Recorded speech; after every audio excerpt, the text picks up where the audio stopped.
ఎర్రటి పురుగుల వనంలో పుట్టినప్పుడు మీ అందరూ చేసుకున్న అదృష్టం, ఆ నేల మీద కాలు మోపటం నేను చేసుకున్న అదృష్టం.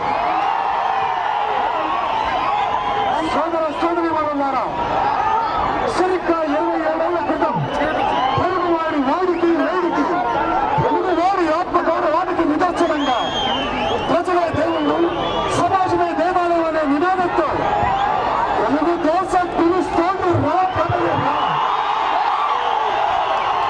అని ఆచిన దైవం విశ్వవిఖ్యాత నట సార్వభౌమ నటరత్న పద్మశ్రీ డాక్టర్ నందమూరి తారక రామారావు గారు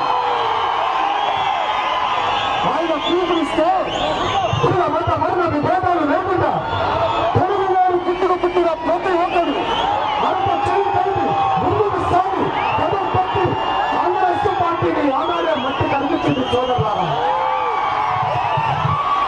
తెలుగు బిడ్డల్లారా, నేడు చరిత్ర మళ్ళీ పునరావృతం కాబోతుంది. మనందరి చేతిలో కాంగ్రెస్ పార్టీ మళ్ళీ భూస్థాపిత అవ్వబోతుంది. లేకపోతే వాళ్ళు మనల్ని మన జాతినే భూస్థాపన చేస్తారు. సోదరులారా, వెనకడికి ఒక సామెత ఉంది. ఒక మేస్త్రి ఇల్లు కడితే ఇల్లు కాడు వెళ్ళి ఇల్లు కూల్చేయమంట. మన అర్థం మన కొడుకు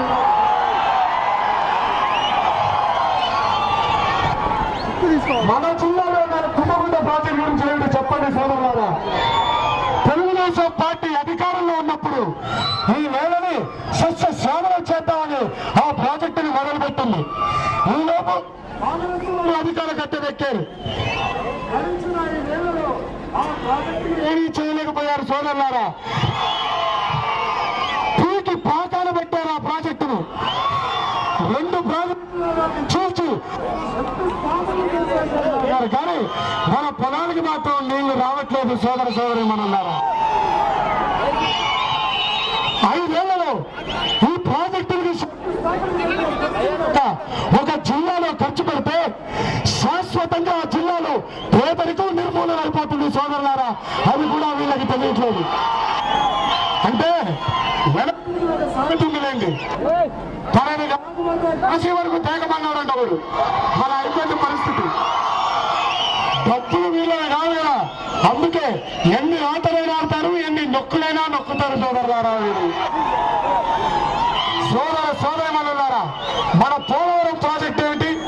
మెడకాయ మీద తలకాయ ఉన్నవాడు ఎవడైనా సరే ఒక ప్రాజెక్టుని మొదలుపెట్టేప్పుడు అసలు ఈ ప్రాజెక్టుని ఎందుకు కడుతున్నాం, ఎవరికి ఉపయోగపడేలా కడుతున్నాం, ఎక్కడ కడుతున్నాం అని ఆరా తీసి తర్వాత అప్లికేషన్ పంపించి పర్మిషన్ వచ్చిన తర్వాత కాంట్రాక్టర్కి ఇస్తారు. కానీ మన అవినీతి భగీరథ ఉన్నారే మన రాష్ట్ర అధ్యక్షులు, అవినీతి కూడా విమర్శించుకుంటాడు.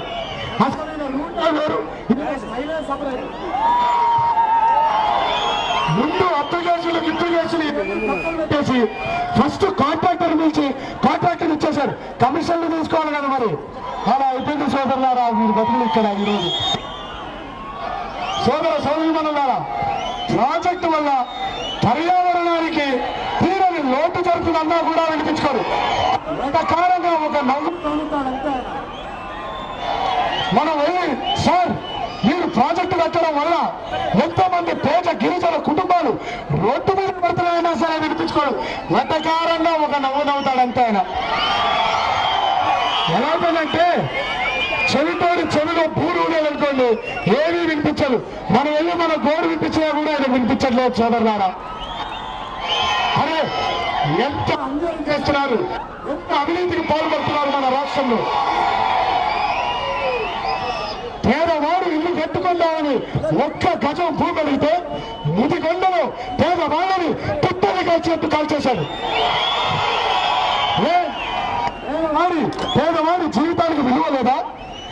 బ్లాక్ మార్కెట్ లో ఎరువులు అమ్ముతున్నారంటే రైతు సోదరుల మీద నిలబెట్టారని చెప్పి దుమ్మి కేసులు బుక్ చేసి రౌడీ సీడలుగా రైతు సోదరులను మరి జైలు పాలు చేశారు. మీరు ఎంత అన్యాయం చూడండి. సోదరులారా, 1 కాదు 2 కాదు, ఈ రోజు కాంగ్రెస్ పార్టీ మన ఆంధ్ర రాష్ట్రాన్ని మన ప్రజల్ని ఆదుకోవడంలో పూర్తిగా వైఫల్యం అయిపోయింది. సోదరులారా, మీకు చిన్న కథ చెబుతా, మీకు చిన్న కథ చెబుతా.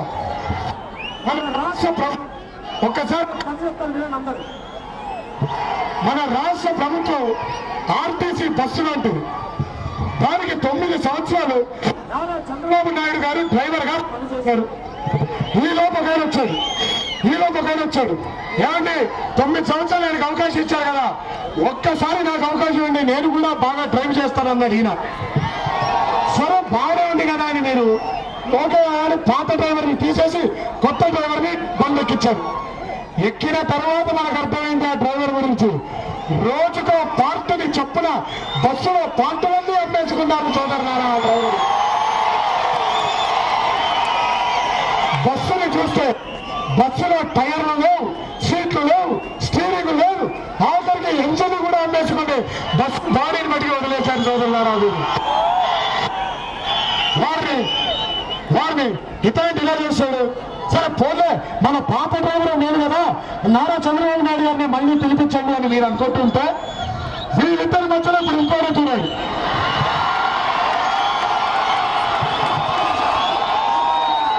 ఇప్పుడు కొత్తగా వచ్చిన డ్రైవర్ గారు ఏమంటున్నారు, ఏమండి ఆయనకు అవకాశం ఇచ్చారు, ఈయనకు అవకాశం ఇచ్చారు, అవకాశం నాకేంటి, నేను కూడా బాగా తోనేస్తానంటున్నాడు ఈయన. దానికి మీరెందరూ ఏమంటున్నారు, ఏమయ్యా మరి మీకు అనుభవం లేదు కదా, ఎలా తాగుతామని మీరు అడిగితే అదేంటంటే స్టీరింగే కదా, ఏ బండికైనా స్టీరింగ్ అవడే కదా, మీరు వెనకాల కూర్చొని చెప్పండి నేను తిప్పేస్తానంటున్నారు. సోదరులారా, ఈ రోజు ఇలా అయిపోయింది రాజకీయాలు. ఈ రోజు తెలుగుదేశం పార్టీ గెలిచిన తర్వాత మళ్ళీ తెలుగు వారి భవిష్యత్తును తీర్చిదిద్దడానికి ఎందుకు రాబోతుంది. ఎన్నో కొత్త పథకాలతో ప్రజల్ని ఆకట్టుకోవడానికి, ప్రజల్ని ఆదుకోవడానికి అందులో నాకు బాగా నచ్చిన పథకం నిరుపేదకి